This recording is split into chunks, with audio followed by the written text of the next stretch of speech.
vehicle, and it's got on the information window in the dash, it's saying that the front lights are out. It's saying the rear lights are out. When you use a blinker, it's giving you a fast blinker, both right and left, and all the exterior lights are working. It's telling me that I've got lights out. So your question to me is what could be causing this? Is that correct? Yes. Has anybody checked for codes in the computer? I just went yesterday to O'Reilly's and had them pull up all the codes the truck is throwing, and it's not throwing any codes related to light. So your exterior lights looks like are controlled by the smart junction box on the left side of the dash. So when you plug in with a $20 code reader at O'Reilly's, it's not going to communicate with the smart junction box. So that's why there's no code showing up on the handheld code reader that the guy is using at O'Reilly's. I would need to go to an actual mechanic and have them put a diagnostic machine on it. That would be the bare minimum. That's what should be done. 100%, yes.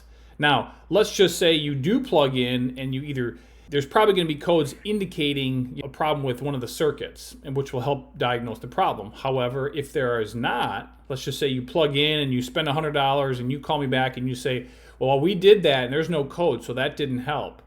Well, the technician should do that anyway, because it sounds to me like either this is a complex wiring issue or we got a bad smart junction box. And it would be silly not to check for codes in the smart junction box before replacing the smart junction box, right? Wouldn't you agree? Yeah, so that would 100%, that would be the way to go going forward. So I would recommend to start there, this exterior lights issue. And you say there's something else going on with the vehicle? Yes, the codes, I've got a check engine light on the vehicle, and the codes that it was throwing, it's saying O2 sensor heater circuit, and it's giving me all of the sensors, giving me an EVAP sensor, system purge control valve. It's giving me a control circuit open, and I was looking that up, and it's telling me that all of that's potentially related. So is your question to me, could it be related? Is that what you're asking? Well, I'm just asking this is all coming from O'Reilly's.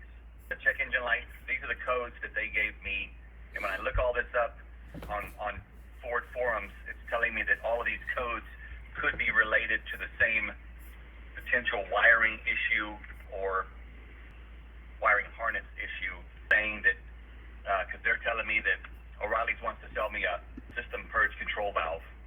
They're saying if it's coming up, that it must be bad. The Ford forum says that specific code for the EGR valve or circuit open, going along with all the codes for the heater circuit, all those codes are related potentially to the same problem, but they're not individual problems, but I don't know. So could certain codes be related to each other or all be caused by the same thing? 100%, absolutely.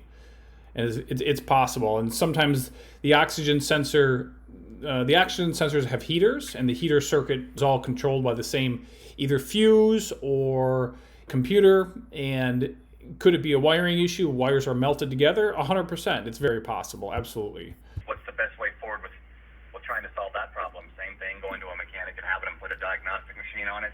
Yep, that's a really good question. So depending on here, have you tried clearing the codes? No. What I would recommend, if there's a lot of codes and we're just trying to figure out a direction to go, that's a really good question. So what you could do is you could just clear the codes and then see which code or codes come back first. And then go after that particular code or codes. If it's just oxygen sensor codes at first, then I wouldn't necessarily go after the EGR valve first, right? I'd go after the oxygen sensors. But the heater circuit, is there one circuit that controls all four O2 sensors? Because I'm getting a code for all four sensors. And that just doesn't seem like I would get a code for all four at once.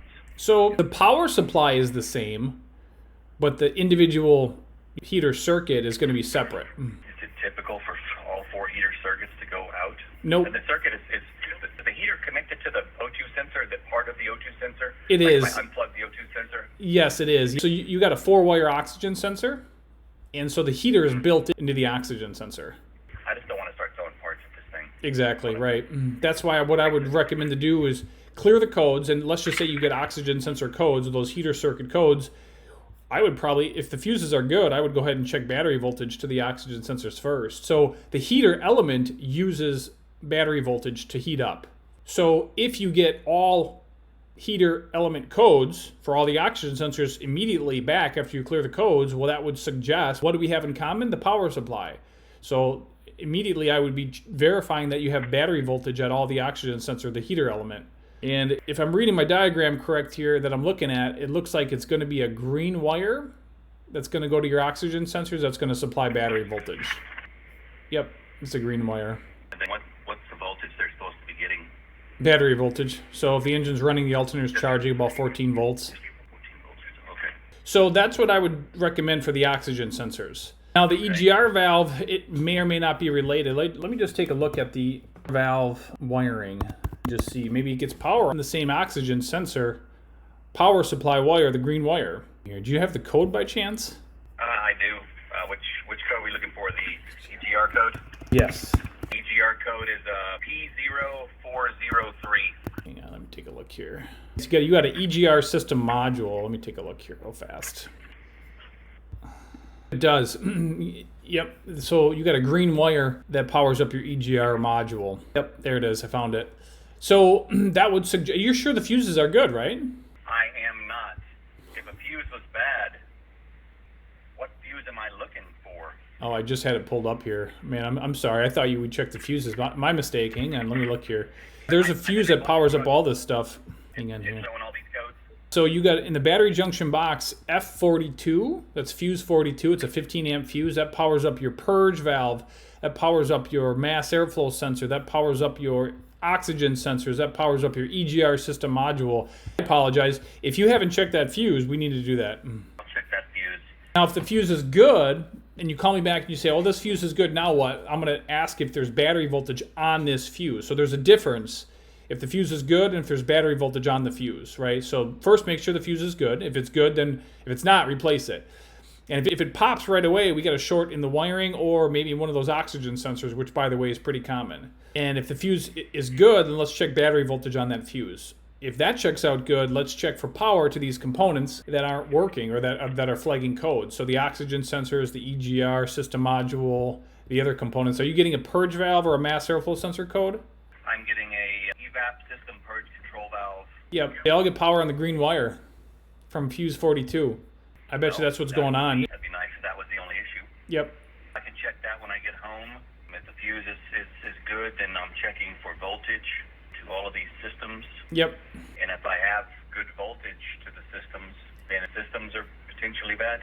Well, they all have separate circuits back to the PCM. Unless there's some major wiring issue that wires are melted together causing all these, then the only other possibility really would be a PCM.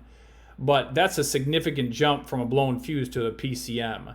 Could the PCM be bad? Sure, there's a possibility, but is it very likely? No, not at all. You got like 1% chance that the PCM is bad, and especially if we haven't checked the fuse, I wouldn't even be thinking about going after the PCM until we check the fuses, until we check for power to these components, because that's probably going to be the root cause. There's probably no battery voltage to these components. Did you say you have a code for the mass airflow sensor? No, I did not get a code for that. Just the EVAP system control or purge control valve, all the O2 sensor heater circuits, and the EGR control circuit open, and that's it. Nothing for the intake air temp sensor or anything like that? No. All right. Well, I suppose the fuse could be good, and then in the harness somewhere that we could have a problem with that power supply and that green wire, and then some of these components are getting power, but the other components are not because of the wiring issue. So that's possible. Right. A lot of wires under that hood. But here's the thing, and no, you're absolutely right, but here's the thing. So make it as easy as possible, as simple as possible. All you're going to do is just check the fuse and then measure voltage on the fuse. That should take you 2 seconds. Super simple. And then if needed, just go to these components and all we're focusing on right now is the green wire. That's it. The green wire going to these components. So, and then anytime the key is in the on position or the run position or the engine is running, that green wire should have battery voltage. So don't worry about, a lot of people get lost and they get concerned and they're all scared of this wiring nightmare. Just focus on the green wire. Don't worry about the rest of the wires for right now. We can talk about that stuff later. If need be, you can run some tests and, we got power here, no power here, and then I can walk you through the next steps. But just focus power on the green wire for now. At least I have a direction now. Yep. Exactly, yep. I'll do that, and so I'll work on that. For the problem with my lights, you had said checking the smart junction box. I would probably just go through the fuses, and if the fuses are good for the exterior lights, then you might want to do it like a battery. Disconnect the cables from the battery and rub the cables together for 5 minutes, and then reconnect the cables back up to the battery. Do the hard reset. Disconnect the cables off the battery and rub the cables together? Yes, sir. For how long? The engineers tell the technicians in the field to do it for 5 minutes. So just take the cables off the battery, take the positive and negative cables, and just hold them together for 5 minutes. Rub them together for 5 minutes. Yes, sir. And that does what? That discharges all the capacitors inside all the modules on board the vehicle, including that smart junction box. It charges the capacitors and then you hook it back up and it reboots everything? That's correct, yeah. Interesting. I'll try that. And then if anything comes up, you can just reply back online. Let me know what you find. Sounds good. All right, good luck, and let me know. If you have any questions, just reply back in the chat, and I'll be happy to help. All right, I appreciate it. Thank you so much. You bet. You're welcome. Bye-bye.